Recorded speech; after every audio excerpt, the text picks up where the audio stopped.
Thank you very much for coming. This afternoon, I received a courtesy call by the chair of United Nations Inter-Governmental Negotiations on Security Council Reform, Ambassador Al-Banai, who is the permanent representative of Kuwait to the United Nations.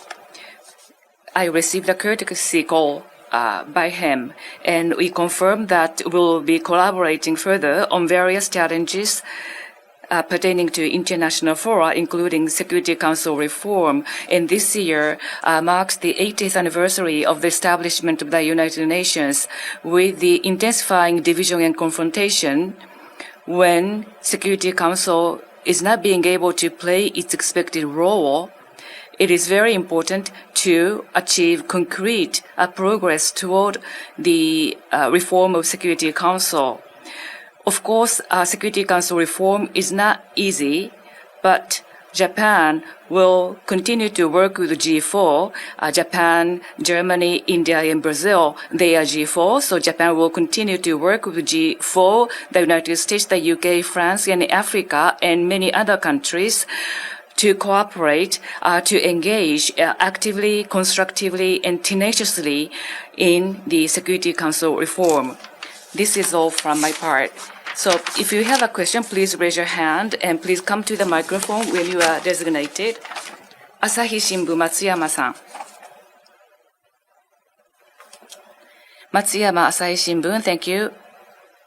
Regarding the Middle East situation, after the ceasefire of 2 months, Israel resumed attack on Gaza on the 18th. Yesterday, on the 24th, our 2 local journalists of Asahi Shimbun lost their lives in this attack. And about 18 months after the start of the war in Gaza, about 170 journalists have lost their lives. How do you take this fact in your own way? And also, regarding this continuing war in Middle East, from mid to long-term perspective, what kind of action can you take?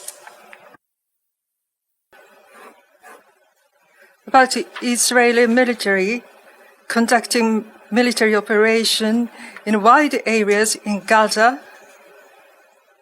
they resumed attacks, and there have been many casualties, deaths, including civilians. I'm aware of that.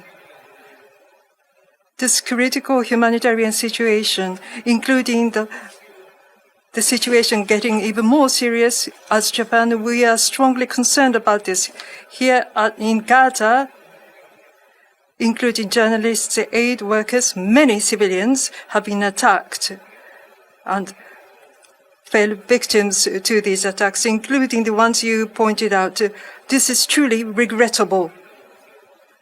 To all the victims, I would like to express my deep-felt sympathy, and to the bereaved families, I would like to express my condolences, so that there would be no more casualties amongst civilians. To all the direct parties, including Israel, we strongly demand them abide by the international law, including the international humanitarian law, to relevant countries and international organizations by closely communicating with them for improvement of the humanitarian situation in Gaza, on reconstruction and governance. We would like to get positively involved in the international efforts and for two-state solution and the long-term establishment, peace and stability. We will continue diplomatic efforts. Kyodo Tsushin, Sakaguchi-san, next question, please. Kyodo, Sakaguchi. President Trump, about his statement on tariffs, about import the vehicles to the United States. Within a few days, he will announce tariffs. About the reciprocal tariffs, they are scheduled to be announced on April 2nd, but there is a possibility that he might announce them before that. The Japanese government has been seeking exemption from the tariffs, but what is your take as the U.S. has made that announcement?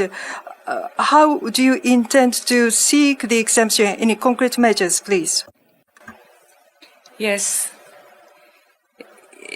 I am aware of the President Trump's remarks that you mentioned. according to the media report. Regarding the automobile tariffs, the government of Japan, including myself, and I talked with my counterpart, Secretary Marco Rubio. I repeatedly made a proposal. And also the other day, METI Minister Muto visited the United States, and he requested the exemption to his counterpart as well. In this way, the government at the various levels have been explaining Japan's concern and has been asking for the exemption of Japan from the said tariff.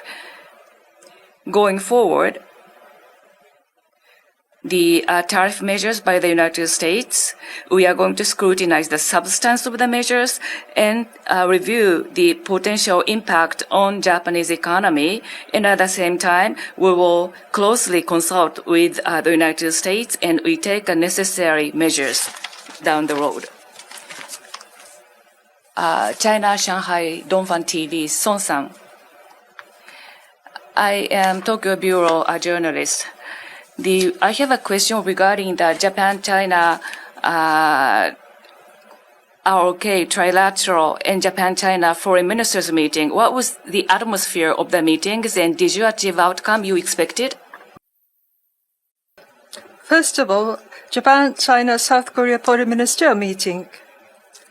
In a very amicable, friendly environment, the meetings were held. In this meeting, Japan-China-South Korea cooperation and regional international situations, from an overarching perspective, we were able to conduct candid exchanges of opinions. We concurred on promoting future-oriented cooperation amongst the three countries. Specifically,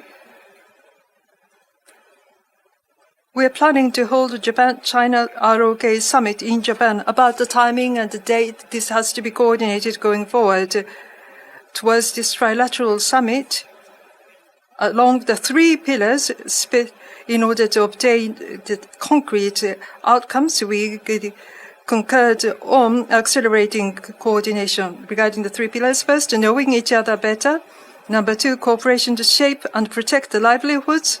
Number three, joint efforts of all generations to tackle common challenges. But the Japan-China Foreign Ministerial Meeting and Japan-China high-level economic dialogue, again, in a very friendly atmosphere, the meetings were held, I believe. At the Japan-China Foreign Ministerial Meeting, we concurred on reducing issues and concerns, and also concurred on solidifying efforts to increase cooperation and cooperation. About the Japan-China high-level economic dialogue, it was a very active discussion, and we overran by 60 minutes. We were able to candidly express our concerns and to deepen the understanding, and partially we believe we were able to alleviate the misunderstanding. Specifically, green economy, a response to declining birth rate, aging society in wide-ranging areas, we concurred on promoting mutually beneficial practical cooperation. Not just limited to the discussions on cooperation, to resolve issues and concerns, we had candid discussions on these challenges. By having high-level rounds of meetings, one by one, it's important to resolve those issues, concerns, one by one. From me, for instance, towards the resumption of the Japanese aquatic products, I talked about the related processes. It was very significant that we were able to confirm the development.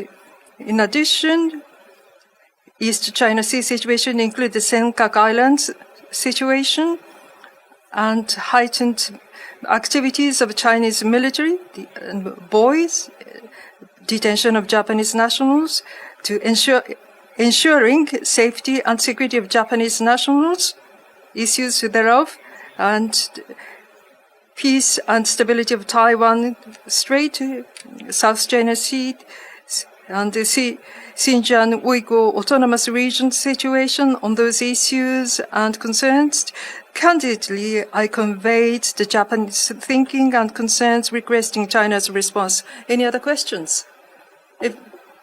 Yes, please, Hara-san. Sankei Harakawa. Japan-China Foreign Minister meeting. You were able to alleviate the misunderstanding. What are you referring to specifically? For details, I would like to refrain from making comments. The various trade practices and the questions we each other have. So the opinions are raised from China and Japan, and we were able to come to agreement, and also we were able to dispel misunderstanding as well. This concludes the meeting. Thank you.